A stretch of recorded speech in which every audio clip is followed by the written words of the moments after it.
Bonjour, je suis le docteur Christine Magnier, médecin esthétique à Charenton-le-Pont. Je vais vous parler d'une préoccupation fréquente de nos patients, qui est l'éclat du teint. Pourquoi cette demande est-elle si fréquente chez les patients?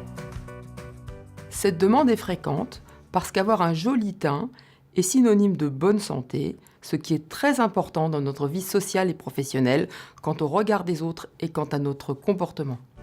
Comment le teint devient-il un problème?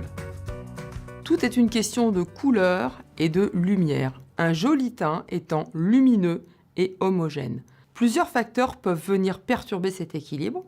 En tout premier lieu, l'hydratation, puisque une peau lumineuse est une peau hydratée. Tout ce qui va perturber l'hydratation, la perte d'acide hyaluronique, un défaut d'apport en eau, va venir ternir le teint. En deuxième lieu, les productions anarchiques de mélanine vont provoquer la survenue de taches, comme par exemple après une exposition solaire inadaptée, après une poussée d'acné, après une grossesse. Et enfin, la dilatation de petits vaisseaux va provoquer l'apparition de couperose, d'érythrose, tout ceci en rapport avec une fragilisation des capillaires, avec l'âge, ou avec une exposition solaire inadaptée.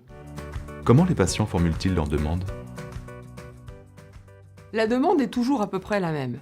J'ai mauvaise mine, j'ai le teint terne, je voudrais avoir un coup d'éclat, ou encore je voudrais avoir un plus joli teint, tout simplement.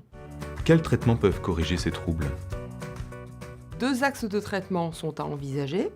D'une part, un axe nutritionnel, avec une bonne hydratation et avec un apport enrichi en oligo-éléments et en substances antioxydantes, notamment la vitamine C, la vitamine E. Et le deuxième versant est la réalisation de traitements médicaux esthétiques en cabinet ou au domicile, avec l'application de topiques riches en vitamine C, en vitamine E, et avec les soins réalisés en cabinet, qui sont des peelings, des injections d'acide hyaluronique, des traitements par LED, ainsi que des traitements par lumière pulsée. Tous ces traitements vont concourir à entretenir une bonne hydratation, une bonne vascularisation et un respect de la pigmentation.